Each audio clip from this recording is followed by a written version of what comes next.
Salut à toutes et à tous. Alors aujourd'hui je vais vous apprendre, on va dire à peu près, comment faire une omurice, c'est-à-dire une petite omelette japonaise.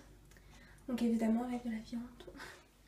Donc les ingrédients qu'il vous faudra d'ailleurs du sel, du ketchup. Moi j'en ai pris un deuxième parce que normalement j'en aurais pas assez dans celui-là. De la sauce soja, si j'en ai pas assez j'en ai encore. Après ça c'est au niveau de mes goûts, c'est-à-dire qu'en général je rajoute souvent des graines de sésame parce que je trouve que c'est bon. Et des petits oignons. Donc si vous aimez bien quand ils sont par exemple, je sais pas, frits ou autre, vous pouvez les refaire revenir en prenant des vrais oignons. Moi je prends la facilité. Et évidemment du riz. Donc moi j'ai pris du vrai riz chinois, je pense. Et du blanc de poulet. Donc par la suite vous avez à préparer votre riz. Donc vous mettez votre dose de riz et vous mettez de l'eau dedans pour laver le riz. Voilà. Ensuite, voilà. Normalement l'eau devrait plutôt bien blanchir. C'est le même système que pour les onigiri, pour ceux qui en ont déjà fait. Je vous montrerai peut-être comment faire dans une de mes vidéos. Voilà. Ensuite, on met de l'eau, ne vous inquiétez pas, le riz il tient. Il y en a quelques-uns qui vont s'enfuir. Hein, mais... voilà, vous faites ça 2 ou 3 fois et ça devrait suffire. Donc ensuite, vous prenez une petite casserole que vous remplissez d'eau avec du sel et vous attendez que l'eau bout pour mettre le riz. Ensuite, vous laisserez cuire pendant environ 10 à 11 minutes. Donc voilà, ensuite, je vous conseille pendant ce temps de faire votre viande. Donc tentez de retirer tous les petits bouts gras comme ça ou avec des veines, du sang, etc. Hop.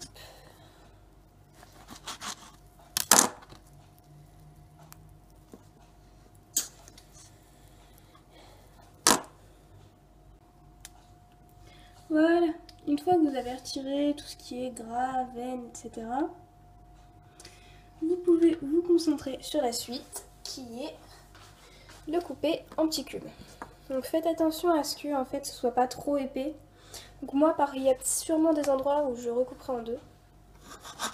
Ah, bon, là c'est trop petit comme bout, hein, mais c'est un exemple.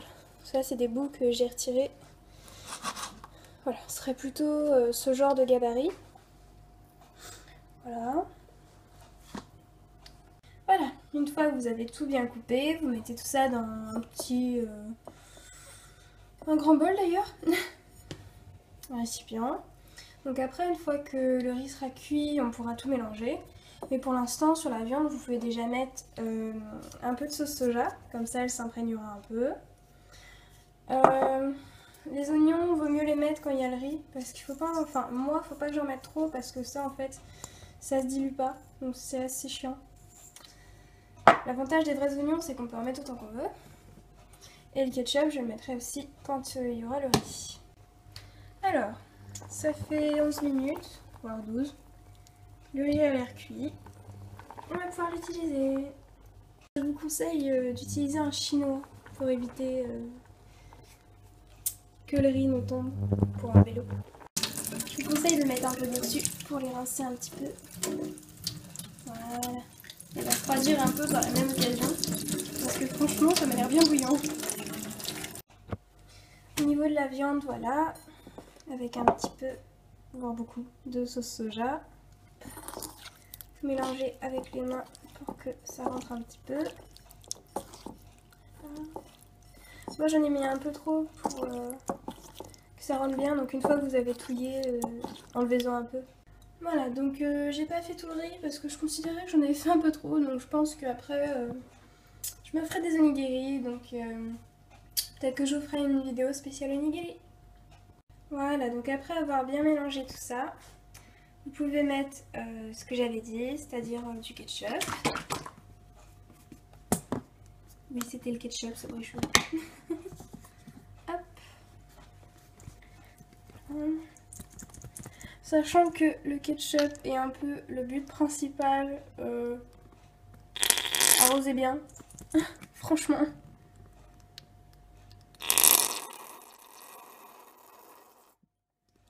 Voilà, moi je vais voir si ça suffit comme ça. Voilà, donc j'ai mis au moins le triple de ce que j'avais mis à la base parce qu'en fait je suis une grosse accro du ketchup et comme ça donne plus de goût. Voilà, maintenant on peut mettre des petits oignons. Voilà, faut pas m'en vouloir si j'oublie les 3 trucs. Ça va suffire. On mélange.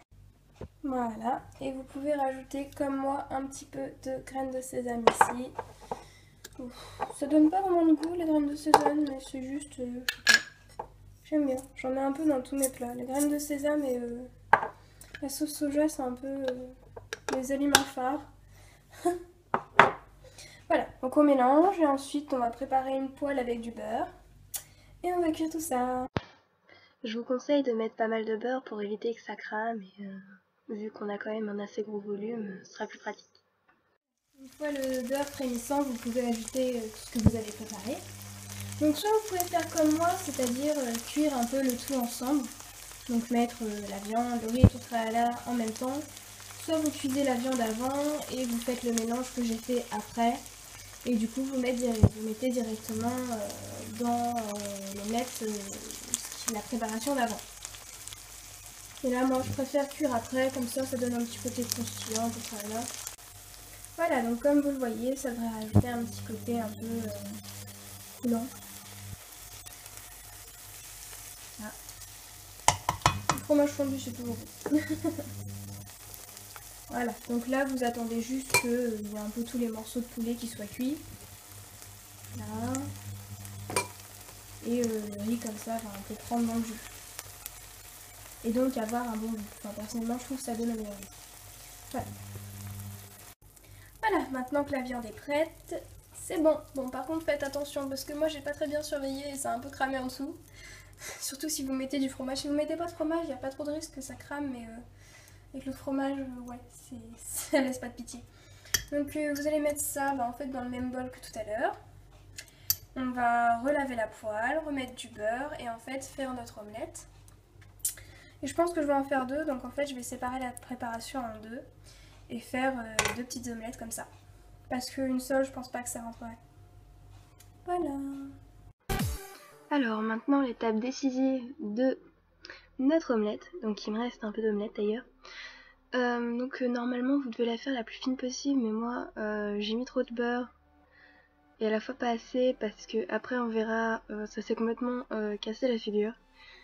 Donc là une fois que c'est cuit, vous essayez de la retourner. Voilà. J'ai réussi à rattraper le coup en fait en frottant l'omelette pour enlever un peu le jus et essayer de la décoller par en dessous, petit coup par petit coup.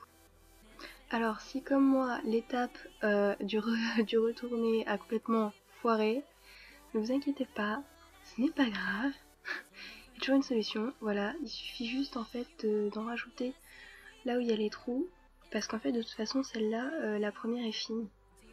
Donc là après vous mettez, on va dire le maximum que vous pouvez, vous essayez de reboucher les trous, refaire une bonne surface, et ensuite voilà, ça vous donne ça, une espèce de bonne galette d'omelette. Donc bien sûr vous l'aurez retournée avant, mais étant donné qu'elle est plus épaisse, elle devrait mieux tenir. Voilà. Après vous mettez la préparation dessus, au milieu, et ensuite vous aurez à retourner l'omelette dessus. Voilà. Une fois que c'est fait, vous pouvez remettre un tout petit peu d'omelette sur le dessus, qui va cuire en fait avec la chaleur du truc. Et comme ça, ça accrochera les petites graines de sésame qui donnera un bon goût. Ensuite, étant donné qu'il m'en restait un peu, j'ai refait cuire un petit peu de reste d'omelette. Voilà, et je l'ai coupé en petits morceaux, comme ceci, pour le mettre dedans. Et en fait faire un deuxième petit assaisonnement. Voilà, une petite préparation secondaire qu'on peut mettre à côté en décoration ou en faire une deuxième. Et voilà le résultat. Donc j'espère que cette recette vous aura plu, que vous la referez chez vous. Donc surtout n'hésitez pas à me dire en commentaire comment vous avez trouvé ça, me montrer des photos, etc. Voilà, si vous avez aimé cette vidéo, n'hésitez pas non plus à la partager, ça fait toujours plaisir. Voilà, ensuite comme moi vous pourrez vous amuser avec le ketchup.